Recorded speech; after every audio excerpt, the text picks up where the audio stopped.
نظام ہے اس کے تحت طلبہ کو تعلیم دی جا رہی ہے، یہ سب سے بنیادی کام ہے۔ اور دوسرا کام جس کا تعارف ابھی حضرت مولانا عدنان صاحب نے کرایا کہ انٹلیکچوئلس کے لیے، دانشوروں کے لیے ایک ایوننگ مدرسہ ہے یا نائٹ مدرسہ ہے، یہ بہت منفرد کام ہے۔ میں جس ادارے سے وابستگی رکھتا ہوں، المعہد العالی الاسلامی حیدرآباد، سن 2001 میں وہاں مدرسہ عبداللہ ابن مسعود کے نام سے ایک ادارے کی بنیاد رکھی گئی تھی شہر میں، اور وہ وہی ادارہ ہے جو آپ کے پاس یہاں نائٹ مدرسہ ہے۔ اس کا نصاب حضرت مولانا خالد سیف اللہ رحمانی صاحب نے تھوڑا سا مختلف بنایا تھا۔ اس ادارے سے کئی درجن doctors, engineers, I T professionals, lawyers, اس کے علاوہ الحمدللہ خواتین کا سلسلہ چل پڑا ہے، تو ہر سال بڑی تعداد میں طلبہ وہاں سے فارغ ہو رہے ہیں۔ اصل ان دونوں اداروں کے حوالے سے جو بنیادی بات میں آپ کو سمجھانا چاہتا ہوں وہ یہ ہے، ایک دور تھا جب دینی تعلیم کی طرف لوگوں کو رغبت دے کر بلا کر لایا جاتا تھا، لیکن ایک یہ دور ہے کہ جہاں دانشوروں میں خود شوق اور جذبہ پیدا ہوا کہ ہم اللہ کی کتاب کو، آقا جناب محمد رسول اللہ صلی اللہ علیہ وسلم کی سنت و سیرت کو براہ راست پڑھیں، فقہ اسلامی سے استفادہ کر سکیں۔ یہ جو شوق اور جذبہ ہے یہ بہت قابل اعتراف بھی ہے اور قابل احترام بھی ہے۔ اس سے ایک اہم بات جو ہمیں پتہ چلتی وہ یہ ہے کہ ایک غلط فہمی اور ایک ناامیدی کی فضا بنا دی گئی کہ لوگ اسلام سے دلچسپی ختم کیے جا رہے ہیں، پڑھا لکھا طبقہ اسلام کی طرف نہیں آتا ہے۔ آپ کی اس ٹیم میں آپ کا جو خواتین کا مرکز ہے وہاں اتنی اعلیٰ تعلیم یافتہ خواتین اور اعلیٰ تعلیم یافتہ حضرات موجود ہیں، یہ اس بات کی گواہی دیتا ہے کہ اگر ہم صحیح مواقع فراہم کریں تو لوگوں میں طلب ہے، لوگوں میں تشنگی ہے، وہ پڑھنا چاہتے ہیں۔ ہم ان غلط فہمیوں سے باہر رہیں، بس ضرورت اس بات کی ہے کہ قرآن و حدیث کو اسی طرح پڑھائیے جیسے اللہ اور اس کے رسول نے پڑھایا صلی اللہ علیہ وسلم۔ میں آج صبح حضرت مولانا سے کہہ رہا تھا کہ حدیث ہے العلماء ورثۃ الانبیاء، کیا ترجمہ ہے بتائیے؟ علماء انبیاء کے وارث ہیں، تو انبیاء میں صرف رسول اللہ صلی اللہ علیہ وسلم تو نہیں ہوئے، تمام پیغمبر، تمام انبیاء شامل ہیں۔ تو ہوا یہ کہ انبیاء کی ساری وراثت جو تھی وہ اکثر مس ہو گئی، ملی نہیں۔ حضرت موسیٰ کا ڈنڈا مل گیا علماء کو، اور اسی وراثت پہ پورا اکتفا کیے ہوئے، مار مار کے، پیٹ پیٹ کے پڑھاتے۔ اس لیے ہمارے بچے مدرسوں سے یا دینی تعلیم سے متنفر ہو رہے ہیں، جبکہ یہ بالکل غیر اسلامی طریقہ کار ہے۔ میں علماء کی موجودگی میں کہہ رہا ہوں، بالکل غیر اسلامی طریقہ کار ہے کہ آپ اللہ کی کتاب جو کتاب رحمت ہے، اور آقا جناب محمد رسول اللہ صلی اللہ علیہ وسلم جو نبی رحمت ہیں، ان کی تعلیمات پڑھائیں اور ڈنڈے کے زور پہ پڑھائیں گے، مار پیٹ کے پڑھائیں گے۔ حضرت انس نے، حضرت عائشہ نے گواہی دی کہ رسول اللہ صلی اللہ علیہ وسلم نے کبھی کسی بچے کو، کسی عورت کو، کسی خادم کو ایک تھپڑ نہیں لگایا۔ تو ہمیں ان سے سیکھنا چاہیے۔ بہرکیف اب میں دو میرے پاس گروپ ہیں یہاں سامنے، ایک تو مدرسوں کے ریگولر اسٹوڈنٹ ہیں اور دوسرے آپ کے جو انٹلیکچوئلس ہیں، ان دونوں سے میں گفتگو کروں گا۔ تو سب سے پہلے میں دانشوروں کے حوالے سے دو تین باتیں ذکر کرنا چاہتا ہوں۔ دیکھیے قرآن مجید کی سورہ بقرہ کی پہلی 3 آیتیں، الف لام میم ذالک الکتاب لا ریب فیہ ھدی للمتقین الذین یؤمنون بالغیب، آگے پڑھیے، وَيُقِيمُونَ الصَّلَاةَ وَمِمَّا رَزَقْنَاهُمْ يُنْفِقُونَ۔ یہ 2 آیتوں کو اپنے پیش نظر رکھیے، آپ کا پورا سلیبس، آپ کے سلیبس کے آبجیکٹیوز اور آؤٹ کمز اس میں لکھے ہوئے موجود ہیں۔ سب سے پہلی بات یہ ہے، آپ نے مختلف سلیبس پڑھے، گریجویشن کیا، ماسٹرز کیا، آپ میں سے کچھ پی ایچ ڈی ہوں گے، ڈاکٹر ہوں گے۔ ایک بات یاد رکھیے گا کہ جتنی کتابیں آپ نے نصاب میں پڑھی ہیں ان کا رشتہ صرف کوالیفیکیشن تک ہے آپ سے۔ آپ نے M B B S qualify کر لیا، آپ آگے بڑھے، پچھلی کتابیں رہ گئی۔ آپ ایم ڈی کر رہے ہیں، ماسٹرز کر رہے ہیں، پھر پچھلی کتابیں رہ جائیں گی۔ تو یہ کتابیں جو ہماری ماڈرن ایجوکیشن کی نصابی کتابیں ہیں ان کی اہمیت سے انکار نہیں ہے، لیکن ان کتابوں سے آپ کا رشتہ ایک خاص مدت اور ڈیوریشن تک ہے. لیکن ذالک الکتاب لا ریب فیہ، وہ جو کتاب ہے اس سے آپ کا رشتہ اس دنیا سے لے کے قبر اور قبر سے لے کے آخرت تک ہے. آپ نے حدیث میں پڑھا قیامت کے دن حافظ قرآن سے کہا جائے گا اقرأ وارتقی، قرآن پڑھتے جاؤ اور جنت کی اعلیٰ منزلیں طے کرتے جاؤ. آپ نے حدیث میں پڑھا کہ قبر میں قرآن شفاعت کرے گا، خاص طور پہ سورہ ملک کی فضیلت میں یہ حدیث آئی ہے. تو ایک کتاب جو کتاب زندگی صرف نہیں ہے بلکہ کتاب آخرت بھی ہے، جو یہاں سے لے کر آخرت تک آپ کو تھامے رکھے گی، کہیں آپ کو گرنے اور ضائع ہونے نہیں دے گی. اللہ کے رسول صلی اللہ علیہ وسلم نے فرمایا، مسلم کی روایت ہے کہ ان اللہ لا يرفع بهذا الكتاب اقواما ويضع بها آخرین. اللہ اس کتاب کے ذریعے سے قوموں کو ترقی اور شوکت اور طاقت عطا فرمائیں گے، اقتدار عطا فرمائیں گے، اور اسی کتاب کے ذریعے سے قوموں کو ذلیل و رسوا بھی کیا جائے گا. اتنی تاثیر ہے قرآن مجید میں. تو وہ کامیابی اور ناکامی، وہ ترقی اور انسان کی ترقی اور ناکامی، یہ سب قرآن مجید سے جڑا ہے، چاہے دنیا کی ترقی ہو یا آخرت کی. تو اس کتاب کو تھام لیجیے. آپ یقین مانیے، آپ کسی پروفیشن میں ہو، کسی سبجیکٹ کے آپ ایکسپرٹیز رکھتے ہو، اگر قرآن سے روشنی حاصل کریں گے یہ کتاب آپ کو کبھی نامراد نہیں کرے گی. میں آپ کو ایک بہترین دلچسپ واقعہ سناؤں. ہندوستان کے کشمیر میں اصل میں ہمیں رہنا چاہیے.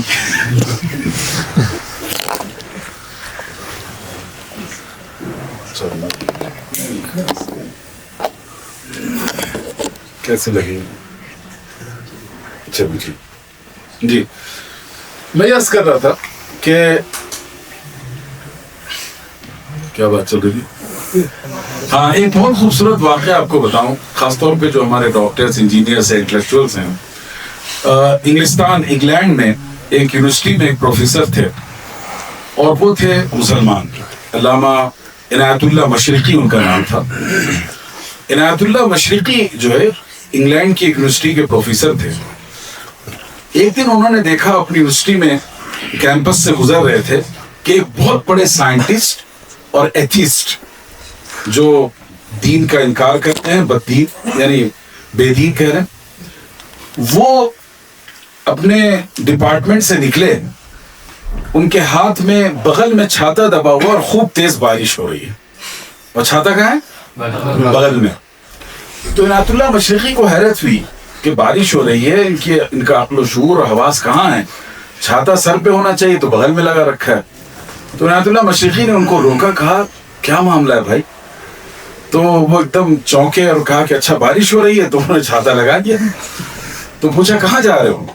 تو اس سائنٹسٹ نے کہا کہ میں چرچ جا رہا ہوں. تو عنایت اللہ مشرقی کو بڑی حیرت ہوئی. وہ انسان جو ایتھیسٹ ہے، جو دین کا انکار کرتا ہے، خدا کے وجود کا انکار کرتا ہے اور اپنے آپ میں بہت بڑا سائنٹسٹ ہے، وہ چرچ کی طرف کیوں جا رہا ہے؟ تو سائنٹسٹ نے کہا اچھا ایسا کرو، شام میں چائے پر آنا ہمارے گھر، ہم بات کریں گے. بہرحال عنایت اللہ مشرقی کو بہت ہی زیادہ ایک دلچسپی پیدا ہوئی اس بات سے. وہ شام کو گھر گئے چائے پر. تو وہاں بیٹھ کر سائنٹسٹ نے اپنا واقعہ سنایا کہ میں اپنے ریسرچ لیب میں کام کر رہا تھا، کسی چیز پر ریسرچ کر رہا تھا. تو جو رزلٹ آیا اس نے مجھے یہ تسلیم کرنے پر مجبور کر دیا کہ یہ کائنات بغیر خدا کے اپنا نظام نہیں چل رہا ہے، اس کے پیچھے خدا کی طاقت موجود ہے. اس ریئلائزیشن نے مجھے مجبور کیا کہ میں کہیں خدا کے سامنے اپنا ماتھا ٹیکوں، اس لیے میں چرچ کی طرف دوڑا ہوا جا رہا تھا. تو عنایت اللہ مشرقی نے جب ان کی اس کیفیت کو سنا، اور اس نے کہا کہ میں بالکل کانپ رہا تھا اس ریسرچ اور رزلٹ کے بعد. تو عنایت اللہ مشرقی نے کہا کہ آپ کی اس کیفیت کا ذکر قرآن نے کیا ہے. وہ سائنٹسٹ گھبرا گیا اور بڑے حیرت سے پوچھا وہ کیسے؟ تو عنایت اللہ مشرقی نے قرآن کی آیت پڑھی، انما یخشی اللہ من عبادہ العلماء، کہ حقیقت میں اللہ سے وہی لوگ ڈرتے ہیں جو علم والے ہیں. ہم نے اس علم کا دائرہ بہت محدود کر دیا. درس نظامی پڑھنے والے کو ہم عالم کہتے ہیں، معذرت کے ساتھ. لیکن قرآن کی اصطلاح میں وَعَلَّمَ آدَمَ الْأَسْمَاءَ كُلَّهَا، تو اللہ تعالیٰ نے حضرت آدم کو کوئی فقہ حنفی یا ہدایت تھوڑی پڑھائی تھی، پوری کائنات کا علم عطا کیا تھا۔ امام رازی اور بعض دیگر مفسرین نے لکھا ہے کہ علم الاسماء والمسمیات، کہ چیزوں کے نام بھی سکھائے اور ان کی ریالٹی اور فیکٹ بھی بتائے، اللہ نے جو سکھایا تھا۔ تو علم کا جو تصور ہے قرآن کا بہت وسیع اور کشادہ ہے۔ تو عنایت اللہ مشرقی نے جب یہ آیت پڑھی کہ اللہ سے حقیقت میں وہی لوگ ڈرتے ہیں جو علم والے ہیں، وہ سائنٹسٹ بالکل چونک گیا۔ اس نے کہا اب ہمیں قرآن میں دکھا سکتے ہیں یہ آیت؟ کہا میں دکھا سکتا ہوں۔ عنایت اللہ مشرقی نے دکھایا تو سائنٹسٹ نے کہا میری طرف سے یہ جملہ لکھ لو کہ قرآن محمد کا کلام ہو ہی نہیں سکتا، یہ اللہ کا کلام۔ تو میں آپ کو بتانا چاہ رہا ہوں کہ دیکھیے جو علم کا صحیح سرچشمہ ہے، چاہے آپ سائنٹسٹ ہوں، ڈاکٹر ہوں، ایجوکیشنسٹ ہوں، سائیکالوجسٹ ہوں، سائیکاٹرسٹ ہوں، کسی فیلڈ سے آپ کا ایکسپرٹیز ہو، قرآن آپ کو گائیڈ کرے گا، رہنمائی کرے گا۔ تو قرآن کو تھامے۔ دوسری بات جو اگلی آیت ہے اس میں اللہ تعالیٰ نے فرمایا الذین یؤمنون بالغیب ویقیمون الصلاة ومما رزقناہم ينفقون، تین باتیں کہی۔ وہ لوگ جو غیب پر ایمان رکھتے ہیں، اور اس کے بعد اگلا ترجمہ کیجئے، نماز قائم کرتے ہیں، نماز پڑھتے نہیں ہیں۔ قرآن نے کہیں نماز پڑھنے کی دعوت نہیں دی، اقامت صلاح کی بات کی جی۔ اور تیسری چیز، اور جو کچھ ہم نے انہیں دیا اس میں سے خرچ کرتے ہیں۔ ٹھیک ہے، یہ تین باتیں آپ ہی کے لیے۔ سب سے پہلی چیز یہ ہے ایمان بالغیب۔ دیکھیے جو پرانا زمانہ تھا، سیدھے سادے لوگ تھے، فکری اور نظریاتی فتنے اتنے وجود میں نہیں آئے تھے، اور اگر آئے بھی تھے تو ان کا دائرہ بہت محدود تھا۔ آپ جس زمانے میں آج زندگی گزار رہے ہیں، اس نے ان تمام فتنوں کو کتب خانوں اور کتابوں کے اوراق سے نکال کر ہم سب کے موبائل اور گیجٹ تک پہنچا دیا۔ ہر شخص اسلام کے خلاف جو کہا جا رہا ملینز اور بلینز لوگوں تک پہنچ رہا ہے۔ تو آج کے دور میں ایمان بالغیب کی بہت زیادہ اہمیت ہے۔ ایمان بالغیب کے دو معنی ہیں۔ ایک معنی یہ ہے کہ وہ چیزیں جو غیب میں ہیں، ہماری نگاہوں سے اوجھل ہیں، اگلے زمانے میں پیش آئیں گی، یا پچھلے زمانے میں گزر چکی انبیاؤں کا ذکر قرآن نے کیا، رسولوں کا ذکر کیا، امم اور اقوام کا ذکر کیا، ہم ان پر ایمان لائیں۔ اور جو چیزیں نگاہوں سے اوجھل ہیں مستقبل کی، چاہے جنت جہنم آخرت ہو، اس پر ہم ایمان لائیں۔ ایک اس کی تفسیر یہ ہے، لیکن اس کی ایک دوسری تفسیر ہے، وہ بھی بہت اہم ہے۔ وہ یہ ہے کہ ہم اپنی آنکھوں دیکھے کو جھٹلا دیں اور اللہ کے کہے کو تسلیم کر لیں۔ کیسے؟ دیکھیے قرآن نے کہا کہ آیت ربا کے بارے میں، یمحق اللہ الربا ویربی الصدقات، ربا کے ذریعے اللہ تعالیٰ تمہارے مال کو کم کرتے ہیں، مٹا دیتے ہیں، اور صدقات کے ذریعے سے اس میں اضافہ کرتے ہیں۔ ایمان بالغیب کیسے ہے؟ اس آیت کا تعلق، میری نگاہیں دیکھ رہی ہیں کہ 1,00,000 روپے کسی نے سود پر دیے تو اس کو 1,10,000 20,000 روپے لوٹائے گئے، تو اضافہ ہوا کہ نہیں ہوا؟ اور میری نگاہ یہ دیکھ رہی ہے کہ زکوٰۃ 1,00,000 میں 2,500 روپے فرض ہو رہی ہے، تو 2,500 کے اعتبار سے اگر ہم نے زکوٰۃ نکالی تو اس میں 1,00,000 باقی رہا یا اس میں کمی ہو گئی؟ کتنی کمی ہوئی؟ 2,500 کمی ہوئی تو کتنے پیسے بنے؟ صاف بولیے، زور سے بولیے۔ 97,500۔ ٹھیک ہے صاحب، تو گویا کہ آپ یہ محسوس کر رہے ہیں کہ صدقے کے ذریعے سے مال میں کمی ہوئی اور سود کے ذریعے سے مال میں اضافہ ہوا۔ یہیں پر ایمان بالغیب کا سوال آتا ہے کہ ہم اپنے آنکھوں دیکھے کو نکار دیں اور جو قرآن نے کہا ہے، جو اللہ نے کہا، اس کو تسلیم کریں۔ ہم یہ کہیں کہ اس میں 1,20,000 اضافہ تو ہوئے، لیکن یہ اضافہ نہیں ہے، قرآن نے اس کو نقصان کہا ہے تو یہ نقصان ہے۔ اس کو کہتے ہیں کانشیس لیول پر ایمان لانا۔ بات سمجھ آ رہی ہے؟ شعور کی سطح پر جا کر ایمان لانا۔ ہمارے پاس جتنی محنتیں کی جا رہی ہیں اور وہ سب قابل اعتراف ہیں اور اللہ ان سب کو جزائے خیر دے. دینی دعوتی اصلاحی جتنے کام ہو رہے ہیں، ہماری پوری کوششوں کا مرکز اور محور یہ ہے کہ ہم ایک باعمل مسلمان بنا دیں. نماز کا پابند ہو، حلال حرام کا فرق جانتا ہو، فرائض ادا کرتا ہو، منہیات سے بچتا ہو. یہی ہے نا؟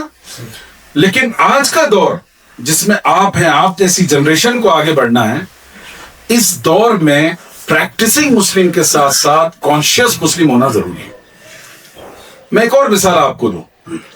ٹرپل طلاق کے خلاف جو قانون بنا، 3 طلاق کے خلاف، آل انڈیا مسلم پرسنل لا بورڈ نے پورے ملک میں اس کے خلاف تحریک چلائی اور کوئی 5 کروڑ سے زیادہ مسلم خواتین نے دستخط کر کے حکومت ہند کو یہ باور کرایا کہ ہم اس قانون کے خلاف ہیں. معمولی بات نہیں ہے. اگر 20 کروڑ مسلمانوں کی آبادی ہے اور اس میں مرد و خواتین، بچے، بوڑھے، بزرگ سب شامل ہیں، تو 5 سے 6 کروڑ خواتین نے دستخط کر کے یہ کمٹمنٹ کیا کہ ہمیں قانون شریعت منظور ہے، اس کے سوا کوئی منظور نہیں ہے. لیکن اسی کمپین میں یہ بات بھی کھل کر آئی، وہ خواتین جو پریکٹسنگ مسلم ہیں، باضابطہ پردہ، حجاب، نماز، حلال و حرام کا لحاظ رکھتی ہیں، ایسی خواتین نے اس شک کا اظہار کیا کہ باقی تو ٹھیک ہے، لیکن یہ جو صرف مرد کو طلاق کا حق دے دیا گیا یہ صحیح نہیں ہے، یا 3 طلاق کا تصور صحیح نہیں ہے، یا وراثت میں بیٹے کا 2 حصہ اور بیٹی کا 1 حصہ یہ صحیح نہیں ہے. آپ ان الفاظ کی سنگینی کو سمجھ رہے ہیں؟ یہ سراسر کفر ہے، ارتداد ہے کہ آپ کسی قانون شریعت کا انکار کر دیں، اس کو ناحق بتائیں. تو یہ کیوں ہے؟ اس لیے کہ ہم نے باشعور مسلمان بنانے کی کوشش نہیں کی. میں یہ جو آیت آپ کے سامنے پڑھا، امام رازی نے بڑی خوب بات کہی ہے اور یہ نقطہ وہی کہہ سکتے ہیں. انہوں نے کہا قرآن نے جہاں جہاں ایمان کا ذکر کیا ہے وہاں پر قلب کا ذکر کیا ساتھ میں. اب بتائیے آپ لوگ آئے تھے جی، کوئی بھی آیت بتائے گی. میں نے 1-2 آیتیں آپ کے لیے لکھی تھی، شاید کام ہے جی. اچھا سا، جیسے وَقَلْبُهُ مُطْمَئِنٌ بِالْإِيمَانِ، وَقَلْبُهُ مُطْمَئِنٌ بِالْإِيمَانِ. اسی طرح اللہ تعالیٰ نے فرمایا كَتَبَ فِي قُلُوبِهِمْ الْإِيمَانِ، سورہ مجادلہ ہے. وَلَكِنْ قُولُوا أَسْلَمْنَا وَلَمَّا يُدْخِلُ الْإِيمَانُ فِي قُلُوبِهِمْ. دیکھیے ان تمام آیتوں میں ایمان کو اللہ تعالیٰ نے جوڑا ہے قلب سے.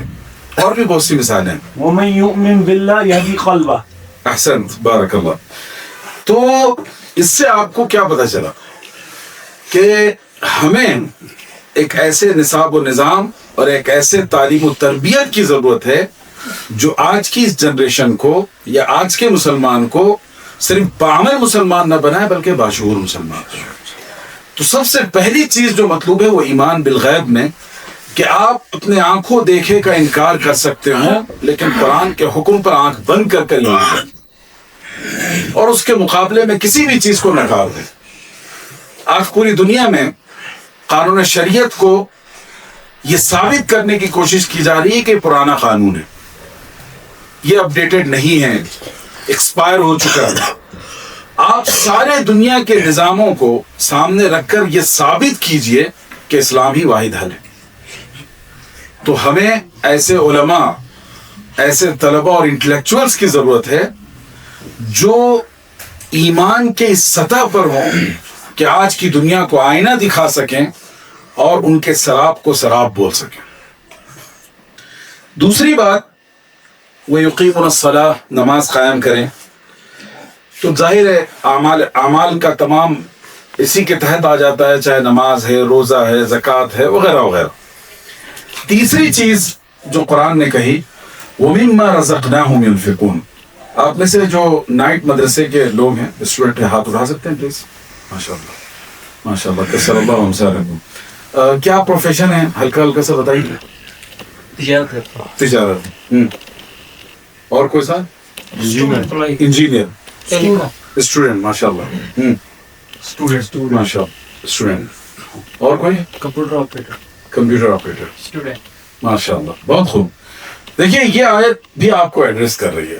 قرآن نے کہا کہ وَمِمَّا رَزَقْنَاهُمْ يُنْفِقُونَ، جو کچھ ہم نے انہیں دیا ہے اس سے وہ خرچ کرتے ہیں. یہاں پر اس کا ایک عام سا معنی یہ ہے کہ زکوٰۃ ادا کرتے ہیں، جو کچھ آپ کو مال دولت ملی ہے زکوٰۃ ادا کرتے ہیں. لیکن حضرت مولانا خالد سیف اللہ رحمانی صاحب نے اس آیت کی تفسیر میں بڑا خوبصورت نقطہ پیدا کیا ہے کہ رزق جو ہے اللہ تعالیٰ نے صرف کھان پان کو نہیں کہا، اولاد بھی رزق ہے، نام بھی رزق ہے، صحت و عافیت بھی رزق ہے، علم اور معرفت اور حکمت بھی رزق ہے. اور دیکھیے آپ قرآن و حدیث میں جیسے اللہم فقہ اللہم ارزقنا علم نافع، اللہ ہمیں علم نافع عطا فرمائیے، وہاں رزق کا لفظ استعمال کریں.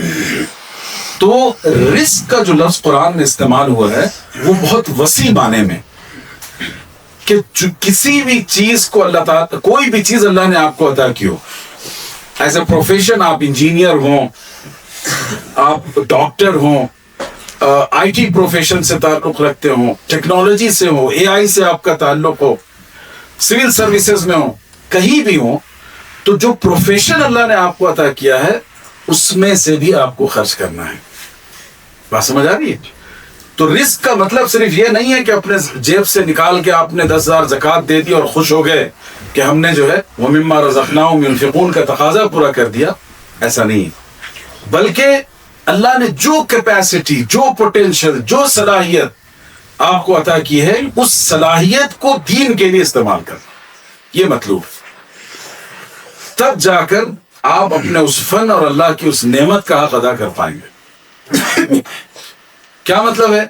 آپ ڈاکٹر ہیں، انجینئر ہیں، قرآن و حدیث یہاں سے پڑھیے، آقا علیہ الصلوۃ والسلام کے سنت و سیرت پڑھیے اور اپنے پروفیشن میں اس کو شامل کیجیے. وہاں جن لوگوں سے آپ کا انٹریکشن ہو رہا ہے، جن کے ساتھ آپ مل ملاپ کر رہے ہیں، ان تک وہ میسج ڈیلیور ہونا چاہیے آپ کے ذریعے سے. وہاں کوئی مولانا اور مفتی کی ضرورت نہیں ہے، آپ کی ضرورت ہے. You are the responsible, you are the accountable.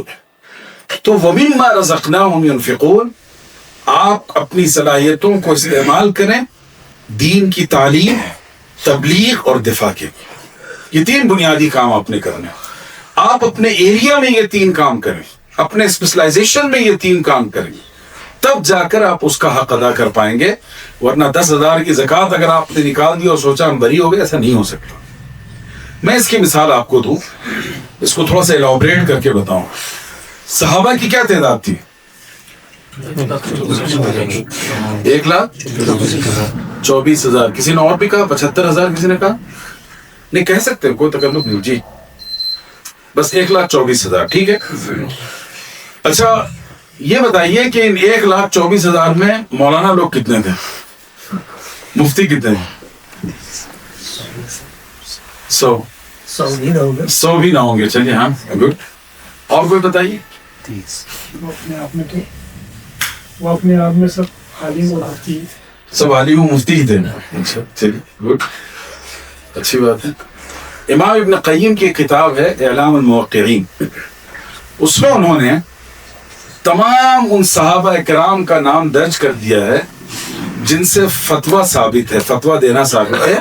کسی نے ایک فتویٰ بھی دیا تو ان کا بھی نام شامل کیا. یہ پورے لوگ مل کر 133 سے زیادہ نہیں. کتنے ہیں؟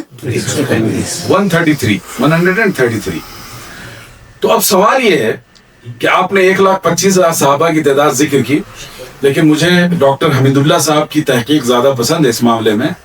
حجۃ الوداع کی جو تعداد ہے صحابہ کی وہ کم و بیش 1,40,000 کے قریب ہے جو لوگ حجۃ الوداع میں شریک تھے. لیکن جو لوگ بیماری، عذر، کبر سنی، بڑھاپے کی وجہ سے یا کسی عذر کی وجہ سے حج میں شامل نہیں ہو پائے، وہ بھی تو مسلمان رہے ہوں گے، گھر پہ بھی تو کچھ لوگ رہے ہوں گے. تو ڈاکٹر حمید اللہ صاحب نے کہا کہ وہ آلموسٹ 50,000 لوگ رہے ہوں گے جو نہیں آ پائے. تو ان کے تجزیے کے مطابق کم و بیش 1,60,000 70,000 80,000 90,000 تک صحابہ کرام تھے. تو اتنے سارے صحابہ میں کوئی بھی فگر آپ لے لیں، نو ایشو، اتنے سارے صحابہ میں جو مفتی تھے صرف 133. تو باقی صحابہ کیا کر رہے تھے بتائیے.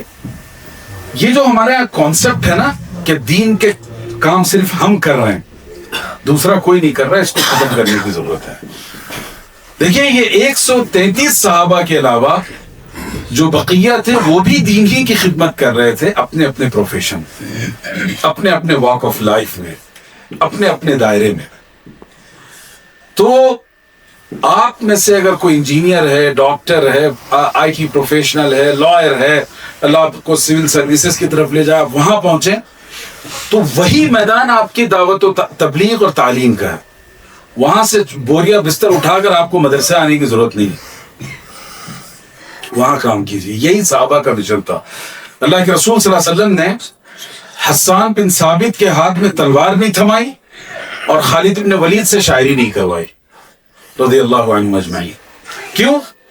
کیونکہ ہر ایک کو اللہ تعالیٰ نے جو رزق دیا ہے ٹیلنٹ کی شکل میں، اسکل کی شکل میں، پوٹینشیل کی شکل میں، وہ ڈیفرنٹ ہے۔ تو حسان بن، آپ کو بتاؤں، حضرت حسان بن ثابت آپ صلی اللہ علیہ وسلم کی زندگی میں، آپ کی موجودگی میں کسی کو ممبر رسول پر بیٹھنے کا شرف حاصل ہے تو صرف حضرت حسان کو ہے، نہ وہ ابو بکر و عمر، نہ عثمان و علی، نہ کسی اور کو شرف حاصل ہے۔ آپ صلی اللہ علیہ وسلم نے حضرت حسان کو بٹھایا اور کہا جواب دو مشرکین کا، اور انہوں نے اپنی زبان کو جو ہے اسلام کے دفاع کے لیے استعمال کیا۔ تو میں یہ بتانا چاہتا ہوں کہ جو صحابہ جس ایکسپرٹیز کا تھا، رسول اللہ صلی اللہ علیہ وسلم نے اس سے اسی میدان میں کام لیا۔ تو یہ جو نائٹ مدرسہ یا ایوننگ مدرسہ کے اسٹوڈنٹس ہیں، آپ بہت اہم کردار ادا کر سکتے ہیں۔ بس اپنے اندر صلاحیت پیدا کیجئے، قرآن کی ڈیپ انڈرسٹینڈنگ پیدا کیجئے، احادیث رسول کو براہ راست سمجھیے، پڑھیے، فقہ اسلام کو پڑھیے، اور خاص طور پر مجھے پتہ نہیں آپ کے سلیبس میں سیرت پر کتنا فوکس ہے، قرآن و حدیث کے ساتھ ساتھ سب زیادہ سیرت پر فوکس کرنا چاہیے، خاص طور پہ اس گروپ کے لیے۔ مولانا ہمارے ہاں سیرت پڑھائی نہیں جاتی، اور اگر پڑھائی جاتی ہے تو یہ انگشت ششم جس کو کہتے ہیں 6 فنگر کی طرح، ٹھیک ہے، جس کی کوئی حیثیت، کوئی کام نہیں ہے۔ تو سیرت پڑھیے، سیرت سے بڑھ کر موٹیویشن کا کوئی ریسورس نہیں، کوئی ریسورس نہیں ہے۔ میں مطلب انٹلیکچوئل سے ملتا ہوں، لیڈرشپ ورکشاپ کنڈکٹ کرتا ہوں، ٹیچر ٹریننگ پروگرام کرتا ہوں، اکیڈمک لیڈرشپ، ہر چیز کو میں سیرت کی روشنی میں دیکھتا ہوں، اور یقین مانیے اس سے بڑا کوئی سرمایہ اور سرچشمہ نہیں ہے آپ کے لیے، اور ہم اسی کو جو ہے اسی سے آنکھ موندے بیٹھے ہیں۔ تو میرے نوجوانوں سے بھی کہوں گا آپ سیرت پڑھیے براہ راست، چاہے سلیبس میں ہو یا نہ ہو، اپنے سے پڑھیے، اپنے شوق سے، اس لیے کہ ہم رسول اللہ صلی اللہ علیہ وسلم کو ایک خاص فریم میں دیکھتے ہیں کہ رسول اللہ صلی اللہ علیہ وسلم مسلمانوں کے ایک پیغمبر ہیں جو مسلمانوں کو بعمل بنانے کے لیے بھیجے گئے تھے۔ یہ بہت ہی نیرو کانسیپٹ ہے رسول اللہ صلی اللہ علیہ وسلم کے بارے میں۔ صحیح کانسیپٹ یہ ہے کہ پوری انسانی تاریخ میں سب سے کامیاب چینج میکر، ٹرانسفارمر کوئی شخصیت تھی تو رسول اللہ صلی اللہ علیہ وسلم کی، اور یہ خوش عقیدگی کی بنیاد پر نہیں ہے کہ ہم ان سے محبت عقیدت رکھتے ہیں، دس از فیکٹ، یہ ایک تاریخ کی گواہی ہے۔ لیکن مسئلہ ہے کہ ہم اس طرح پڑھتے نہیں ہیں رسول اللہ صلی اللہ علیہ وسلم کی ذات کو۔ تو میں آپ سے عرض کر رہا ہوں کہ الذین یؤمنون بالغیب، جو غیب پر ایمان رکھتے ہیں، تو یہاں آپ کی رسپانسبلٹی بنتی ہے کہ تمام احکام شریعت کو لاجیکل ریزننگ کی بنیاد پر، وزڈم کی بنیاد پر، سائنٹیفک ریسرچ کی بنیاد پر، سائنٹیفک ٹیمپر کی بنیاد پر دنیا کو بتائیں کہ یہی صحیح ہے، یہ غلط، باقی غلط ہے۔ دوسری بات، عمل کی دعوت و تبلیغ دیں، خود عمل کریں، اور تیسری بات جو ہم نے کہی وہ ہے جو اللہ نے آپ کو صلاحیت دی ہے، اسکل دی ہے، اس کو دین کی دعوت و تبلیغ کے لیے استعمال کریں، اور وہ جب ہی ہوگا جب آپ قرآن و حدیث کو صحیح سے پڑھیں گے، آقا علیہ الصلوۃ والسلام کی سیرت میں زندگی گزاریں گے، اور فقہ اسلامی اور Islamic judiciary system, Islamic jurisprudence, قانون شریعت کو پڑھ کر اس کا کمپیریزن کریں گے، تب جا کر آپ یہ کر سکتے ہیں، ورنہ نہیں کر سکتے۔ میں چھوٹا سا واقعہ آپ کو بتاؤں کہ دیکھیے، آپ جیسے لوگ جو کام کر سکتے ہیں وہ عام مدرسوں کے فارغین نہیں کر سکتے۔ میں رانچی میں گزشتہ سال یا اس سے پیوستہ سال ایک انڈرسٹینڈنگ آف شریعہ لاء کا ایک ورکشاپ تھا، اس میں وہاں کے چیف جسٹس تھے اور ذیلی عدالتوں کے 5 ججز تھے، ان کے ساتھ ساتھ 150 غیر مسلم وکلا تھے، اور یہ سب غیر مسلم تھے، اور ایک 200-250 مسلم لائرز اور وکلا تھے۔ وہاں میں نے قانون شریعت پر بات کی تو ایک جگہ ذکر آیا تعدد ازدواج کا، پولیگیمی کا، کہ اسلام نے ایک سے زیادہ شادی کی اجازت اور گنجائش دی ہے. تو ایک غیر مسلم بہن تھی، ہندو لائر تھیں اور کافی سینئر لائر تھیں. انہوں نے مجھ سے کہا مولانا صاحب میں سوال کرنا چاہتی ہوں. بیچ میں انٹرپٹ، میں نے کہا چلیے کیجیے کوئی بات نہیں. تو کہنے لگی کہ یہ جو 4 بار شادی کا مسئلہ ہے یہ اب کی دنیا کے لیے نہیں ہے. پرانے زمانے میں جب تمدن اتنا ترقی نہیں کی تھی، سویلائز لوگ نہیں تھے، اس زمانے میں چل جاتا تھا، ویسا نہیں چلنا چاہیے. تو میں نے کہا بہت شکریہ، آپ نے اپنی بات رکھی. میں آپ کو 3 باتیں صرف کہوں گا. ہم نے ان کو جواب میں کہا سب سے پہلی بات، آپ نے اپنی زندگی میں اگر کسی ایسے مسلمان سے ملاقات کی ہو جس کی 4 بیگمات ہوں تو اس کا پتہ دیجیے، ہم اس کی دستبوسی کرنا چاہتے ہیں. اس لیے کہ میں مسلمان ہوں، مسلم کمیونٹی میں رہتا ہوں، آج تک میں نے ایسا خوش نصیب بندہ دیکھا نہیں کم سے کم ہندوستان میں ہمارے. ٹھیک ہے، اگر ایسا ہو تو بتائیے. تو میں نے پوچھا ان سے کہ آپ نے دیکھا کسی کو، کوئی بندہ آپ کے کانٹیکٹ میں، پڑوسی میں کہیں تو ہوگا، کہیں نہیں تو اخبارات میں، میڈیا پہ آتا رہتا ہے. پھر ہم نے کہا کہ دیکھیے جہاں تک میڈیا کی بات ہے تو سب سے مسکین اور مظلوم بیچارے مسلمان ہیں تعدد ازدواج کے حوالے سے اس ملک میں. ہمارے جو عام ہندو بھائی ہیں، سوری جو بدھسٹ ہیں، وہ 16.5% جو ہے تعدد ازدواج میں ان کی حصہ داری ہے، اور 5.6% جو سب سے نیچے وہ بیچارے مسلمانوں کے حصے میں. تو ہم نے کہا فیکٹس بھی اس کے خلاف ہیں.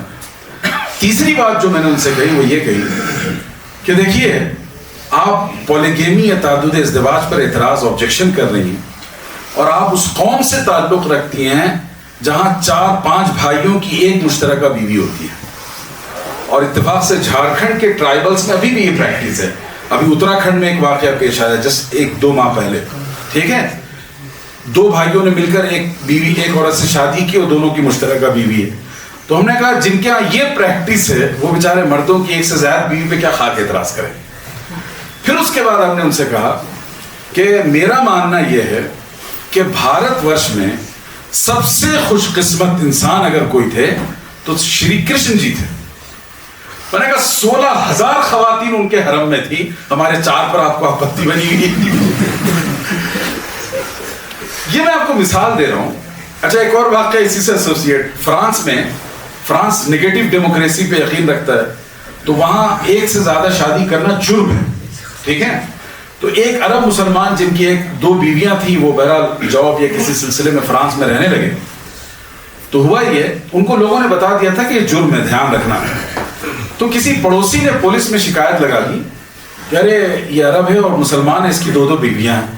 تو جناب پوری فورسز نے آ کر گھر گھیر لیا جیسے کوئی دہشت گرد اندر بیٹھا ہو. گھیرنے کے بعد انہوں نے تفتیش شروع کی. تو کہا کہ ہاں بھائی یہ تمہارے پاس 2 بیویاں کیسے ہو گئی؟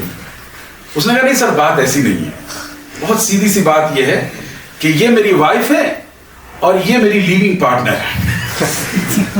کہا اچھا ایسا ہی ہے؟ کہا ٹھیک ہے کوئی بات نہیں جو ہے.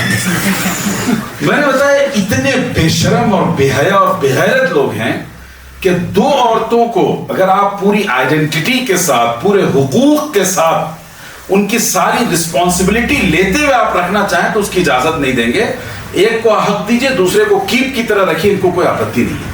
انہوں نے کہا بتائیے اسلام انصاف کر رہا ہے کہ آپ انصاف کر رہے ہیں ان خواتین کے ساتھ؟ تو یہ میں آپ سے بتا رہا ہوں کہ آج کی دنیا میں قانون شریعت کو لے کر، اسلامی تعلیمات کو لے کر گھبرانے اور جھجک محسوس کرنے کی ضرورت نہیں ہے. بس مطالعہ اتنا پختہ رکھیے اور دلائل کی ایسی طاقت اپنے ساتھ رکھیے کہ آپ کسی کو بھی لاجواب کریں اور صحیح بات بتا سکیں. اور یہ کام آپ نے کرنا ہے. آپ سے لوگ یہ جو آیت میں نے پڑھی الف لام میم ذالک الکتاب، اس کا اعراب نہیں پوچھیں گے. آپ اپنی سہولت کے لیے یاد رکھیں، لیکن کوئی اس کا اعراب نہیں پوچھے گا. ہاں ضمیر کا مرجع ذالکہ قریب ہے، بعید ہے، کہاں ہے، ایسا نہیں پوچھے گا. آج جو اسلام پر اعتراضات ہو رہے ہیں وہ اسلامی قوانین پر، اسلامی عقائد پر، اسلامی نظام حیات پر، اسلام کے معاشی نظام پر، سماجی نظام پر. آپ کو اس کے لیے تیار ہونا ہے، تبھی جا کر وہ یؤمنون بالغیب والی بات ہوگی.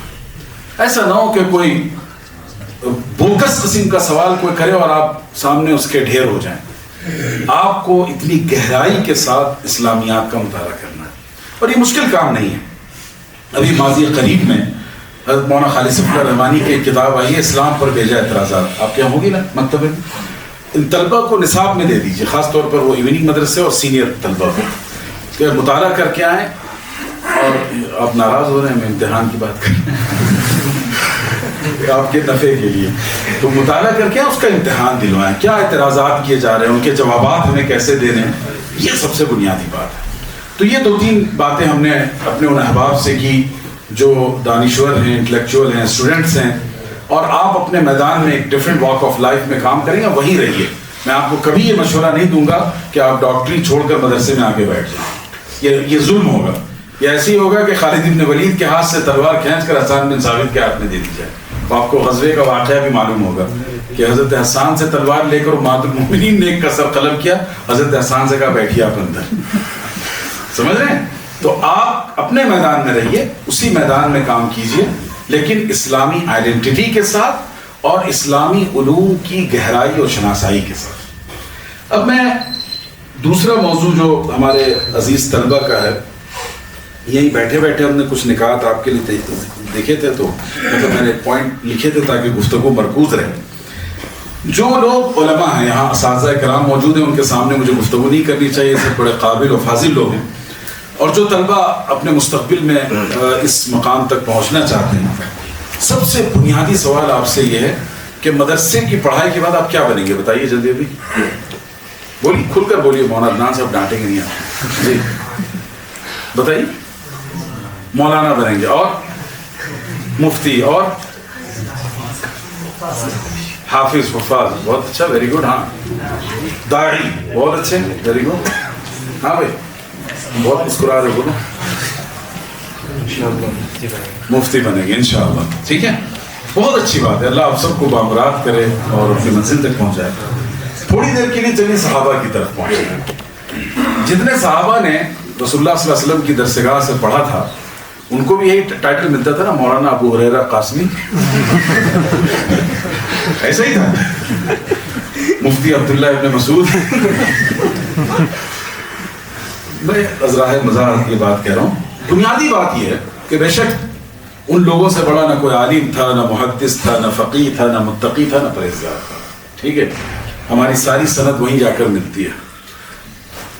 لیکن بنیادی بات یہ ہے کہ رسول اللہ صلی اللہ علیہ وسلم کے پاس تعلیم حاصل کرنے کے بعد ان کا جو ذہنی شاخلہ بنا، ان کی جو انڈرسٹینڈنگ بنی، اسے سمجھیے. 2 مثالیں میں آپ کو دوں گا بہت مختصر. حضرت علی اور حضرت معاذ ابن جبل کو رسول اللہ صلی اللہ علیہ وسلم یمن بھیج رہے تھے. تو جیسے آپ کا امتحان لیا جاتا ہے نا، اس کے لیے یہ حدیث دلیل ہے. آپ صلی اللہ علیہ وسلم نے حضرت معاذ سے پوچھا کہ کیف تقضی یا معاذ، کیسے فیصلہ کرو گے؟ کہا اقضی بکتاب اللہ. کہا کوئی سوال کرے گا تو میں اللہ کی کتاب میں تلاش کروں گا، اس کے ذریعے فیصلہ کروں گا. کہا فإن لم تجد، اگر وہاں نہ ملے تو کہا اقضی بسنت رسول اللہ صلی اللہ علیہ وسلم، آپ کی سنت، آپ کے طور طریقے، قول و فعل کو دیکھ کر فیصلہ کروں گا. پھر کہا کہ اگر اس میں بھی نہ ملے، سوال ٹف ہوتا گیا نا دھیرے دھیرے. تو انہوں نے اس وقت جو جواب دیا، کہا کہ اجتہد ولا اعلم، میں اپنی تمام تر کیپیسٹی، صلاحیت کو لگا کر اس جواب کو تلاش کرنے کی کوشش کروں گا اور اس میں کوئی کمی نہیں رکھوں گا. بہت خوبصورت جواب تھا، ہے کہ نہیں؟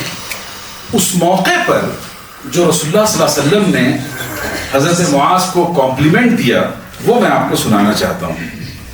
اللہ کے رسول صلی اللہ علیہ وسلم نے فرمایا الحمدللہ الذی وفق رسول اللہ صلی اللہ علیہ وسلم لما یرضی رسولہ، کہ تمام شکر و تعریف اس اللہ کے لیے جس نے اس مولانا کو، مفتی کو نہیں کہا، کیا لقب دیا رسول اللہ صلی اللہ علیہ وسلم نے؟ رسول اللہ صلی اللہ علیہ وسلم، the messenger of Prophet Muhammad صلی اللہ علیہ وسلم، the ambassador of Prophet Muhammad صلی اللہ علیہ وسلم. یہ اصل میں آپ کی شناخت ہے. یہ تو معاصر دنیا میں آپ کو نئے القاب دے دیے گئے، مولانا، علامہ اور فلاں، لیکن اصل آپ کی شناخت جو مدرسے سے فارغ ہوتا ہے، اس کی شناخت ہے رسول اللہ صلی اللہ علیہ وسلم. ہم آقا علیہ الصلوۃ والسلام کے پیغمبر ہیں، ہم ان کے میسنجر ہیں، ہم ان کے نمائندہ اور امبیسڈر ہیں. اس آئیڈینٹی کو اپنے اندر پیدا کیجیے. نقصان کیا ہوا اس آئیڈینٹی کے فقدان کا کہ ہم نے اپنے آپ کو مولانا کہلایا، امام، مفتی کہلایا، تو ہم اپنے دائرے کو محدود کرتے گئے. تو ہماری دوڑ کہاں سے کہاں تک محدود ہو گئی؟ مدرسے سے مسجد تک، ملا کی دوڑ. تو یہ ملا کی دوڑ ہے. لیکن رسول اللہ صلی اللہ علیہ وسلم کی دوڑ وہ معرکہ یمن ہو یا معرکہ شام ہو یا معرکہ ایران ہو، ان تمام دنیا تک اس کی دوڑ ہوتی ہے. اب دیکھیے حضرت معاذ کو یہ لقب دیا گیا، تو یہی اصل میں ہماری آپ کی شناخت ہے. دوسری مثال میں آپ کو دوں سیرت سے. ربیع ابن عامر صحابی ہیں اور شاہ ایران جو اس وقت سپر پاور تھا، دنیا کی 2 بڑی پاورز جو جزیرۃ العرب کے آس پاس تھی، اس میں سے ایک سپر پاور. وہاں گئے، بادشاہ نے پوچھا من نتیجہ ہے، کیا کیوں چلے آئے ہو، چندہ کرنے آئے ہو؟ تو انہوں نے کہا کہ اللہ ابتعثنا، ہم منہ اٹھا کر چلے نہیں آئے، اللہ نے ہمیں بھیجا ہے اس مشن پر. اور اس کے بعد پھر انہوں نے وہ ساری گفتگو کی، لنخرج العباد من عبادة العباد إلى عبادة رب العباد ومن ضيق الدنيا إلى سعتها ومن جور الأديان إلى عدل الإسلام وغیرہ وغیرہ. تو یہ جو 2 واقعات میں نے آپ کو سنائے، اس کی روشنی میں آپ اپنا صحیح کردار اور اپنا صحیح مقام جانیے. 5 وقتہ نماز کی امامت کر کے آپ کو احسان نہیں کر رہے اسلام پر. درس دے کر آپ یہ سمجھیں کہ ہماری ذمہ داری ختم ہو گئی ہے. سماعت میں آپ کے محلے میں منکرات ہوں، ارتداد ہو، الحاد ہو، اور آپ اپنا دامن جھٹک کے چلے جائیں کہ ہمارا کام تو ہو گیا، ہم تو دین کی خدمت کر چکے. ایسا نہیں. حضرت ابوبکر نے کیا کہا تھا؟ ينقض الدین وانا حی، کیا دین میں کوئی کمی آ جائے اور میں زندہ رہ جاؤں؟ تو اس احساس کے ساتھ اپنے آپ کو تیار کیجئے کہ آپ رسول و رسول اللہ صلی اللہ علیہ وسلم بننے جا رہے ہیں. دوسری بات آپ سے یہ کہنی ہے کہ دیکھیے قرآن نے جو اجتہاد والی آیت ذکر کی ہے، تو اجتہاد اور جہاد دونوں کا شریعت میں برابر ثواب ہے. مسند احمد کی روایت ہے، رسول اللہ صلی اللہ علیہ وسلم نے فرمایا کہ شہداء کا خون اور علماء کے قلم کی سیاہی میزان میں، ترازو میں قیامت کے دن برابر ہوں گے، ایکول ویلیو ہوگی ان کی. یہ کوئی معمولی بات ہے؟ ایک شخص جس نے اپنی زندگی ختم کر دی اللہ کی دین کی سربلندی کے لیے، اور دوسرا شخص اپنی آرام گاہ اور اپنے مسند پر بیٹھ کر قلم چلاتا رہا، اپنے بال بچوں میں رہ کر اپنی زندگی کو انجوائے کرتے ہوئے، دونوں کیسے برابر ہو سکتے ہیں؟ اس کی وجہ یہ ہے کہ دیکھیے جہاد اسلام کی جغرافیائی سرحدوں کی حفاظت کے لیے ہوتا ہے، اور اجتہاد اسلام کی فکری سرحدوں کی حفاظت کے لیے ہوتا ہے. اور اتفاق سے دونوں کا مادہ ایک ہی ہے، جیم ہادہ. اور یہ بھی یاد رکھیے گا، پوری اسلامی تاریخ اٹھا کر دیکھیے کہ اسلام کی جغرافیائی سرحدیں بست و کشاد کی شکار ہوئی، کبھی وسیع ہو گئی، کبھی تنگ ہو گئی. لیکن اسلام کی فکری سرحد اليوم اکملت لکم دینکم واتممت علیکم نعمتی ورضیت لکم الاسلام دینا پر جہاں رکھی گئی تھی آج تک وہی قائم ہے. ایک بالش نے 1 انچ پیچھے نہیں ہٹی. کیسے؟ علماء اسلام نے اسلام کی تشریح، اس کی تفہیم، اس کے دفاع اور اس کی فکری سرحدوں کی حفاظت کے لیے اپنے خون کی سیاہی استعمال کی اور اس کو محفوظ رکھا. آج آپ سے جو کردار مطلوب ہے وہ ہے اسلام کی فکری سرحدوں کی حفاظت.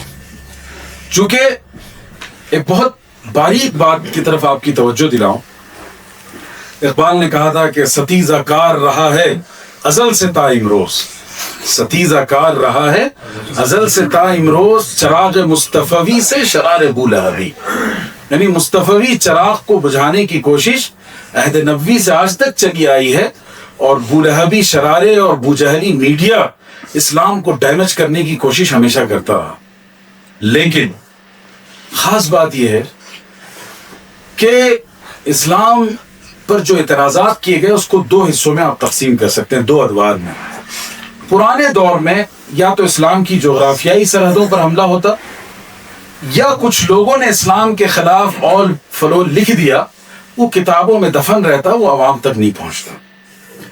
لیکن ہم اور آپ جس دور میں داخل ہوئے، جس دور کا حصہ ہیں، جس میں ہمیں کام کرنا ہے، یہ دور ماضی سے بالکل مختلف ہے. اس کو انگریزی میں کہتے ہیں انٹرنل فیبرک، کہ جو اندرونی شاکلہ ہے اس کو ڈیمیج کرنے کی اس دور میں کوشش کی جا رہی ہے. آپ دیکھیے بھائی، طلاق کا معاملہ پوری مسلم کمیونٹی میں سے خواتین کا، مرد و خواتین کا، وہ بھی ایک چھوٹی سی تعداد ہے.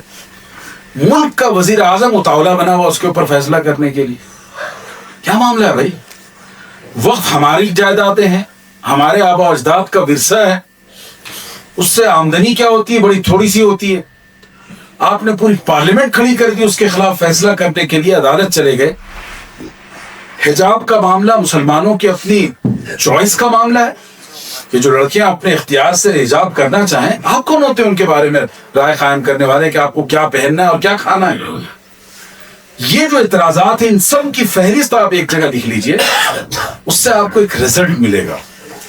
وہ رزلٹ یہ ہے کہ ان پوری کوششوں کا مقصد اسلام کے انٹرنل فیبرک کو ڈیمیج کر کے آنے والی نسلوں کا اسلام اور قانون شریعت سے رشتہ ختم کر دیا. یہ تاریخ میں کبھی نہیں ہوا، نہ عہد صحابہ میں، نہ خلفائے راشدین اور اس کے بعد کے دور میں. یہ اصل میں 19ویں صدی سے اس کا آغاز ہوا باضابطہ، اور اب یہ تحریک اپنے عروج پر ہے. آپ کھاتے کیا ہیں، پرائم ڈیبیٹ میں اس پر ڈسکشن ہو رہا ہے. آپ پہنتے کیا ہیں، اس پر ڈسکشن ہو رہا ہے. آپ کی مسجدوں کے میناروں پر ڈسکشن ہو رہا ہے. کیا چیز رہ گئی ہے؟ یہ اس لیے میں آپ کو بتا رہا ہوں کہ آج کا دور اسلام کے خلاف یلغار اور یورش کا سب سے نازک دور ہے. اگر اس دور میں یہ جو لوگ بیٹھے ہیں یہاں، جن کے بارے میں اگر میں حدیث سے یہ الفاظ لوں، رسول اللہ صلی اللہ علیہ وسلم نے غزوہ بدر کے موقع پہ کہا تھا کہ اللہ، یہ بضاعہ، یہ چھوٹی سی فوج اگر تباہ ہو گئی تو تیرا نام لینے والا اس زمین پر نہیں ہوگا. آج مدرسوں کے پڑھنے والے طلبہ اسی جملے کے حقدار ہیں. 1% بچے مدرسے آ رہے ہیں، اس میں ڈراپ آؤٹس ہوتے ہیں، اس میں الگ الگ ترجیحات ہوتی ہیں. اب اگر یہ مٹھی بھر فوج بھی ختم ہو گئی تو اسلام کی دعوت و دفاع، اس کی تشریح و تفہیم کا فریضہ کون انجام دے گا؟ اس لیے میرے عزیزوں، آپ اپنا انٹینشن، اپنے آبجیکٹیوز فکس کیجئے کہ آپ نے بابا نے، والدہ نے بھیج کے اس لیے نہیں پڑھ رہے. آپ اسلام کا ہراول دستہ بننا چاہتے ہیں جو اسلام کی فکری سرحدوں کی حفاظت کریں گے. آپ رباط کریں گے، مرابطین آپ ہیں اس دور میں. اگر آپ نے یہ محاذ چھوڑ دیا تو اگلی آنے والی نسلوں کے ہاتھ میں ایمان کی قدریں تک نہیں پہنچ پائیں گے. اس لیے بہت دل کی گہرائی سے اور دل بستگی کے ساتھ ہاتھ باندھ کر دستبستہ آپ سے گزارش کروں گا کہ آپ اپنا انٹینشن یہ بنائیے کہ ہمیں یہ کام کرنا ہے. صرف مولوی نہیں بننا، مدرسے کی سند نہیں لینا صرف، بلکہ آپ اسلام کی فکری سرحدوں کے دفاع کے لیے ہراول دستہ بنیں گے، اس کے سپاہ سالار بنیں گے انشاءاللہ، اور آپ ہی امت کی اور اسلام کی قیادت کریں گے. اس کے لیے کرنا کیا ہے آپ کو؟ یہ بہت اونچا خواب ہے، بہت مقدس جذبہ ہے. تو کوئی بھی خواب جو ہے ایسا نہیں ہوتا کہ خواب دیکھنے سے وہ پورا ہو جائے، بلکہ اے پی جے عبدالکلام صاحب نے بہت خوبصورت بات لکھی اپنی آپ بیتی میں کہ خواب وہ نہیں ہیں جو بند آنکھوں دیکھے جاتے ہیں، خواب وہ ہیں جو آنکھوں سے نیند چرا لے جاتے ہیں. تو اگر آپ یہ خواب دیکھ رہے ہیں کہ اس فرض کو ادا کریں گے تو اس کے لیے آپ کو ابھی سے کمر بستہ ہونا ہوگا اور اپنی نیند اور چین کو ختم کرنا ہوگا، تب جا کر آپ اس مقام تک پہنچ پائیں گے. 2-3 بہت آسان کام ہیں. سب سے پہلی چیز اخلاص ہے. روزانہ اپنی نیت ریسٹور کیجئے، فکس کیجئے. ایک بہت بڑے محدث عالم عرب کے، پوری دنیا کے، علامہ شیخ محمد عوامہ، میں جب مدینہ منورہ میں پڑھتا تھا تو ان سے تلمذ اور مصاحبت مجھے حاصل رہی. بڑی خوبصورت بات کہتے ہیں، ایک چھوٹا سا جملہ ہے، آپ سب اسے لکھیے گا اپنی درسگاہوں میں، اپنی کاپیوں پر لکھیے گا اور روزانہ اس کو یاد کیجیے گا. میں بولوں آپ لوگ دہرائیں گے میرے ساتھ؟ زور سے بولیے. الاخلاص یصنع العجائب. الاخلاص یصنع العجائب. یاد ہو گیا؟ بولیے. احسنتم، بارک اللہ فیکم. کیا مطلب ہے؟ کہ اخلاص کے ذریعے سے معجزات وجود میں آتے ہیں. سمجھ رہے ہیں آپ؟ یہ لوٹا دیوار پہ مارنے کی کرامتیں چھوڑ دیں، ہوا میں تیرنے کی کرامتیں چھوڑ دیں، اخلاص کو تھام لیجئے، اللہ وہ کام لیں گے جو آپ کے تصور سے پرے ہوگا۔ آپ میں سے بخاری کتنے بچے پڑھتے ہیں؟ ہاتھ اٹھائیے۔ والے زیادہ نہیں ہے۔ امام بخاری نے جب بخاری لکھی تھی، نہ بجلی تھی، نہ کاغذ تھا، نہ قلم تھا، نہ سیاہی تھی، نہ وہ کتابیں اور مکتبہ شاملہ تھا، نہ تصنیفات تھی۔ کتنی مشقتوں سے اس شخص نے وہ کتاب لکھی ہوگی، آپ امیجن کر سکتے ہیں؟ اور جب وہ کتاب لکھ رہے تھے، ان کے حاشیہ خیال میں یہ بات نہیں تھی کہ ایک وقت آئے گا کہ جب تک ان کی اس کتاب کو کوئی شخص پڑھ نہ لے، اسے دین کا عالم قرار نہ دیا جائے۔ یہ صرف بخاری کے اخلاص کی اللہ نے لاج رکھی کہ آج پوری دنیا میں جب تک بخاری نہ پڑھ لیں، آپ اپنے آپ کو عالم دین کہہ نہیں سکتے۔ کوئی دنیا کا عالم آپ کو قبول نہیں کرے گا۔ یہ اس اخلاص کا معجزہ ہے۔ دوسری مثال، 1857 کے ہنگاموں میں جب پورا قافلہ ہمارا بکھر چکا تھا اور لٹ پٹ گئے تھے ہم، 1866 میں ایک مجاہد آزادی جو جنگ میں برسر پیکار تھا، خاموشی سے ان ہنگاموں سے ہٹ کر دلی کے 150 کلومیٹر کے فاصلے پر دیوبند جیسے پسماندہ گاؤں میں ایک ادارے کی بنیاد رکھی تھی۔ نیت تھی کہ اس ملک سے ہمارے طاقت گئی، شوکت گیا، ہمارا اقتدار گیا، یہ جو بچی کھچی پونجی ہے دین کی، اسے بچا لوں۔ کیا اخلاص تھا وہ شخص کا! اللہ نے اس شخص کے اخلاص کی وہ لاج رکھی کہ آج پورے بر اعظم میں اور یہاں سے نکل کر افریقہ، امریکہ، انگلینڈ، ہر جگہ علوم اسلامی کا سب سے مستحکم نظام کوئی ہے تو وہ قاسم نانوتوی کا۔ یہ ان کے اخلاص کی۔ اور تیسری ایک چھوٹی سی مثال سرسری دے دوں کہ دلی ہی کے قرب و جوار میں ایک شخص تھا جس کی زبان میں لکنت تھی، جو ہماری اور آپ کی طرح تقریر اور خطابت نہیں کر سکتا تھا، لیکن درد دل کی دولت سے اللہ نے اسے نوازا تھا۔ ارتداد کی تحریکوں کو دیکھ کر وہ پگھلتا تھا، روتا تھا۔ اللہ نے اس شخص کو وہ توفیق دی کہ آج کروڑوں مسلمان اگر بعمل ہیں، اسے ایک فرد کی وجہ سے مولانا الیاس کامرانی ہوتے ہیں۔ یہ صرف اخلاص کی کرامتیں اور معجزات ہیں۔ تو عزیز طلبہ، یاد رکھیے اپنے اخلاص کو ریسٹور کیجیے۔ سب سے زیادہ کسی چیز پر کنٹرول، یہ سب سے زیادہ ان کنٹرول کوئی چیز ہے آپ کی زندگی میں، وہ آپ کا اخلاص ہے۔ آپ نے ابھی فکس کیا، اگلے منٹ وہ بھاگ جائے گا، ٹھیک ہے؟ تو روزانہ اپنے آپ کو فکس کیجیے کہ ہمیں بننا کیا ہے۔ اور اخلاص میں دو چیزیں، ایک ہے کس کے لیے کرنا ہے اور دوسرے ہے کیا کرنا ہے۔ یہ دونوں چیزیں طے ہونی چاہیے۔ علامہ انور شاہ کشمیری رحمۃ اللہ علیہ انما الاعمال بالنیات کی حدیث کی تشریح میں ایک بڑا خوبصورت نقطہ ذکر کیا ہے کہ ایک تو وہ ہے کہ اعمال کا دار و مدار نیت پر ہے، ایکسیپٹنس اسی سے جڑا ہوا ہے۔ دوسری بات انہوں نے کہی ہے کہ انما توجد الاعمال بالنیات، اعمال وجود میں آتے ہیں نیتوں سے۔ انٹینشن ہی نہیں رہے گا تو بڑے کیسے بنو گے، مصنف کیسے بنو گے، داعی کیسے بنو گے؟ تو اپنا فکس ٹارگٹ متعین کیجئے، تبھی اللہ وہاں تک پہنچائیں گے، ٹھیک ہے؟ تو پہلی چیز ہے اخلاص۔ دوسری چیز ہے وہ اختصاص۔ حضرت مولانا علی میاں رحمۃ اللہ نے خوب تفصیل سے اس پر بات کی ہے، آپ حضرت کی زبان سنیے گا۔ اختصاص کا مطلب ہوتا ہے اسپیشلائزیشن۔ کسی بھی میدان میں، آج یہاں ڈاکٹرز بھی ہوں گے، ENT کے الگ الگ ڈاکٹر ہوتے ہیں۔ اب تو حال یہ ہو گیا کہ آنکھ کے الگ ہیں، حلق اور کان کے الگ ہیں۔ اسی طرح علوم اسلامی میں بہت اختصاص ہو گیا۔ جو فقہ آپ پڑھتے ہیں تو عام طور پر اس کو فقہ اسلامی کہا جاتا ہے۔ فقہ اسلامی میں پھر آپ فقہ السنہ ہیں، یعنی اہل سنہ کے 4 مدارس، پھر ان میں فقہ حنفی، مالکی، شافعی، حنبلی، پھر اس میں جو فقہ کی نئی برانچز وجود میں آئی ہیں، فقہ الاقلیات ہے، فقہ المیزان ہے، فقہ المقاصد ہے، فقہ الاولویات ہے، اور فقہ مقارن ہے۔ پھر اس کے بعد آپ کو فقہ الاقتصاد والمالیات ہے۔ اتنا زیادہ تنوع ہے فقہ میں، فقہ الطب ہے، فقہ الاطعمہ ہے، اتنا زیادہ فقہ الاسرہ ہے، فقہ العبادات ہے، اتنا زیادہ اسپیشلائزیشن۔ آپ اپنا ٹارگٹ فکس کیجئے کہ ہمیں یہ بننا ہے ایگزیکٹلی، تب جا کر آپ اپنی منزل تک پہنچیں گے۔ ہمارے طلبہ سے پوچھا جائے کیا بننا چاہتے ہو تو بہت خوبصورت جواب دیتے ہیں کہ ہمیں اسلام کی خدمت کرنا ہے۔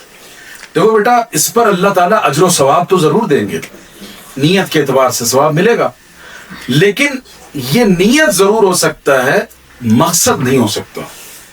دین کی خدمت جو ہے، اللہ کے رسول صلی اللہ علیہ وسلم نے فرمایا کہ اماطۃ الاذی عن الطریق، راستے سے کچرے کو ہٹانا یہ بھی دین کی خدمت ہے. مسجد میں جارو کشی کرنا یہ بھی دین کی خدمت ہے. دین کی خدمت کے کس دائرے میں آپ کو کام کرنا ہے یہ فکس کیجیے. ٹھیک ہے. تو دوسری چیز ہے اختصاص کے لیے مطالعہ، مستقل مطالعہ، ایک موضوع کو اپنا اوڑھنا بچھونا بنانا ہوگا. اس موضوع کی 20-25 کتابیں جو بہت ہی اہم اور مرکزی ہیں، اساسی، ان کو پڑھنا ہوگا، ان کا حاصل مطالعہ لکھنا ہوگا، اس موضوع پر ڈسکشن کرنے ہوں گے. نئی تحریرات جو آ رہی ہیں اس موضوع پر، ان سے آگے ہی آپ کو حاصل ہونی ہوگی. دیکھیے حضرت مولانا علی میاں رحمۃ اللہ علیہ کا ذکر سنتے رہتے ہیں آپ، کتنی باکمال شخصیت تھی. پوری دنیا میں اجتماعی اجتہاد کا سب سے پہلا ادارہ کہاں قائم ہوا معلوم ہے آپ کو؟ مصر میں. اس کا نام ہے مجمع البحوث الاسلامیہ. فقہی مسائل کو تنہا ایک مفتی، ایک عالم حل کرنے کے بجائے گروپ آف علماء مل کر اس کو حل کریں، اس کو اجتماعی اجتہاد کہتے ہیں. تو سب سے پہلا ادارہ 1961 میں مصر میں قائم ہوا. علی میاں عالم عرب کے حالات، تبدیلیوں، نئے نظریات، نئے تصورات کو اتنی گہرائی سے پڑھتے تھے، آپ کو حیرت ہوگی کہ پوری دنیا میں آج 2-3 درجن مجامع فقہیہ موجود ہیں. ہندوستان میں اسلامی فقہ اکیڈمی موجود ہے، لیکن دنیا کی دوسری مجمع فقہ جو تھی وہ ندوے میں قائم ہوئی، مجلس تحقیقات شریعہ 1963 میں. اور اس کے بعد پھر دوسرے ادارے قائم ہوئے مکہ، مدینہ، جدہ میں، اور رابطہ کے تحت اور فلاں کے تحت. تو یہ جو علمی آگہی ہے اپنے دور کی، بدل ہونے والی تبدیلیوں سے واقفیت، اس کے لیے آپ کو علمی مجلات علمیہ کا مطالعہ کرنا پڑتا ہے، رسائل دکتورہ اور ماجسٹیر کا مطالعہ کرنا پڑتا ہے، تب آپ جا کر اس میدان میں اختصاص لا پائیں گے. تو 2 بات ہو گئی. تیسری چیز یہ ہے، وہ ہے مطالعہ. ہمارے ہاں مطالعے کا رواج بالکل نہیں ہے. ہم صرف بمشکل نصابی کتاب پڑھتے ہیں، اس کے علاوہ کچھ نہیں پڑھتے، وہ بھی امتحان دینے کی نیت سے. جس دن امتحان دے دیا پلٹ کے رکھ دیا، کسی کو گفٹ کر دیا یا کہیں بھیج دیا وزن کے بھاؤ. یہ غلط بات ہے. مطالعہ ہمیشہ کرنا ہوگا. میں نے اپنے والد کو دیکھا ہے، پورے حیدرآباد میں مشہور تھے کہ یہ واحد 2 ویلر کے ایسے مالک ہیں جن کو ایک ڈرائیور کی ضرورت ہوتی ہے 2 ویلر پر. مولانا کو 2 ویلر چلانے نہیں آتی. 1-2 بار کوشش کی، تھوڑے دن چلایا، گرے پھر چھوڑ دیا. تو ہوتا یہ تھا کہ وہ شہر میں کسی پروگرام، دارالقضا کہیں جا رہے ہوتے تو ایک طالب علم گاڑی چلاتا اور اس کی پشت پر پیچھے کتاب رکھے پورے راستہ مطالعہ کرتے. یعنی ہم نے لڑکپن سے جوانی تک یہ منظر دیکھا ہے. ٹھیک ہے. اس طرح کرتے تھے. آپ کے کشمیر میں جب وہ پھنسے تھے 2014 میں، تو پانی جو ہے دوسری منزل کے قریب آ گیا تھا اور کوئی راستہ نہیں تھا نکلنے کا، اور آس پاس سے نعشیں گزر رہی تھی. اس موقع پر جہاں زندگی کی امید ختم ہو گئی تھی، مولانا نے اپنے تفسیر قرآن کے 500 صفحات کو ایڈٹ کیا، اور یہ سوچ کر کیا بچے تو وقت کام آ جائے گا، نہ بچے تو نیکی میں گزر جائے گا. سمجھے؟ تو مطالعے کا ایسا شغف لکھنے پڑھنے کا کہ انسان ہر چیز پر اس کو ترجیح دے. اس کے لیے باضابطہ سیشن ہوتے ہیں کس طرح آپ کو مطالعہ کرنا ہے. بس ایک بات یاد رکھیے گا کہ ریڈرز آر لیڈرز. کیا ہے؟ Readers are leaders. اس کو دوسری طرح بھی پڑھا جاتا ہے کہ لیڈرز آر ریڈرز. تو بہرحال آپ کو قیادت کرنی ہے تو آپ کو پڑھنا ضروری ہے. اب اس کے بعد ایک آخری بات جو ہے وہ ہے زمانہ آگہی. دیکھیے اصحاب کہف اللہ کے بہت نیک بندے تھے، اور اللہ کو اتنے پسند تھے کہ سورہ کہف جیسی سورت ان کے نام سے نازل کر دی. اور وہ سب آپ کی طرح جوان تھے، بالکل بوڑھے کوئی نہیں تھے، اکابر کوئی نہیں تھا اس میں سب نوجوان تھے. لیکن خاص بات دیکھیے، قرآن میں کوئی واقعہ ذکر کیا تو اس میں ہمارے لیے سبق اور مثال ہے مختلف پہلوؤں سے. جب یہ لوگ 300-350 سال کے بعد بیدار ہوئے اور اپنی کرنسی لے کر کھانے کی تلاش میں گئے، تو پتہ چلا کہ یہ کرنسی بھی ایکسپائر ہو گئی، وہ زبان بھی ان کے اس بازار میں نہیں چل رہی. ٹھیک ہے. تو اس سے ہمیں ایک سبق ملتا ہے کہ جو داعی ہو کسی بھی دور کا، اس کے پاس اس زمانے کی کرنسی اور اس زمانے کا لب و لہجہ اور زبان ہونی چاہیے. بات سمجھ آ رہی؟ ہم آج جس دنیا میں ہیں، جمعہ کا بیان آپ میں سے بہت سے لوگ کرتے ہوں گے، ہم بھی کرتے ہیں. یقین مانیے آج کا جو مسلمان آپ کو سن رہا ہے وہ ایک حرف سمجھ نہیں رہا، وہ بیچارہ ثواب دارین کی نیت سے آپ کو سنے جا رہا. ٹھیک ہے. اس کو ٹیک اوے کچھ نہیں مل رہا ہے. میں غلط بول رہا ہوں؟ بتائیے. ہم جس زبان میں، یہاں شاید کشمیری میں خطاب ہوتا ہوں، بہت اچھی بات ہے، لیکن جہاں اردو میں خطابات ہوتے ہیں، اب بتائیے بنگال میں جا کر آپ اردو میں کیوں تقریر کر رہے ہیں بھائی؟ تمل ناڈو میں اردو میں کیوں تقریر کر رہے ہیں؟ ان کی مادری زبان، ان کے فہم کی مواصلات کی زبان ان کی تمیل، آپ اس میں بات کیجئے. تو ہمیں اس عہد میں اگر مخاطب کرنا ہے اس جنریشن کو جس کو آپ کو محنت کرنی ہے، وہ صرف انگریزی جانتی ہے اور کچھ نہیں جانتی. ٹھیک ہے؟ تو اپنے اندر اتنا عصری علوم کا شعور پیدا کرنا کہ آپ ان کو ان کی زبان میں سمجھا سکیں. اس کے بغیر آپ کا پورا خزانہ جو ہے وہ 2000 کی پرانی نوٹ کے برابر. سمجھ رہے ہیں آپ؟ ہو سکتا ہے پولیس پکڑ کے لے جائے کہاں سے چوری کر کے لے آئے، فیک نوٹ تو نہیں بھیج رہا.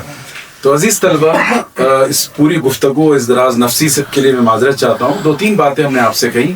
جو انٹلیکچوئلس ہیں ان کو ہم نے بتایا کہ وَمِمَّا رَزَقْنَاهُمْ يُنْفِقُونَ. یہ آپ کو اپنے دائرے حیات میں کام کرنا ہے، اپنے پوٹینشل کو یوز کرنا ہے دین کے دعوت و دفاع کے لیے. ایمان بالغیب کا مطلب صرف آخرت اور جنت جہنم پر ایمان نہیں ہے، تمام احکام شریعت پر انکنڈیشنل ایمان، بلیو، غیر مشروط ایمان رکھنا، اور اس کو پھر لاجیکل ریزننگ کے ذریعے، وزڈم کے ذریعے دنیا کو سمجھانا. تیسری بات جو میں نے مدرسوں کے طلبہ سے کہا کہ آپ کے سر سب سے بڑی ذمہ داری ہے، اور وہ ہے اس دور کا جہاد اور اجتہاد، اسلام کی فکری سرحدوں کی حفاظت. اور وہ جب ہوگا جب آپ اپنے اندر اخلاص پیدا کریں گے، اختصاص پیدا کریں گے، استقامت کے ساتھ پڑھیں گے لکھیں گے، اور اس کے ساتھ ساتھ جو میں نے آپ سے کہا کہ عصری علوم سے آگہی، اس دنیا سے آگہی آپ کو ہو، تب جا کر آپ یہ کردار ادا کر سکتے ہیں. ورنہ آپ کی حیثیت صرف مسجد و مدرسے کے ملا کی ہوگی، اس سے زیادہ نہ آپ کو کوئی سمجھ رہا ہے نہ آپ کو کوئی سننے کو تیار ہوگا. جو نسل آپ کے سامنے کھڑی ہے وہ اس کے اندر بغاوت ہے، اس کے اندر بیزاری ہے، اس کے اندر بوریت ہے. بھلا بتائیے، آج سے ہم آپ جب بچے تھے، ہم نے کبھی بچپن میں بوریت کا لفظ استعمال نہیں کیا ہوگا. آج 1.5 سال کا بچہ کہہ رہا ہے میں بور ہو رہا ہوں. سمجھے؟ اس جنریشن سے آپ کا سابقہ ہے، تو اس کو کس طرح ڈیل کرنا ہے، گائیڈ کرنا ہے، اس کے ساتھ کس طرح انٹریکشن کرنا ہے، ان تمام چیزوں کے لیے اپنے آپ کو تیار کیجئے. اس لیے کہ یہ وہ آخری گروہ ہے جو اگر کھو گیا اپنی منزل تو یہ امت اپنا کارواں، یہ امت اور یہ کارواں بکھر جائے گا. اللہ ہم سب کو توفیق عطا فرمائے. حاضر صلی اللہ علیہ وسلم.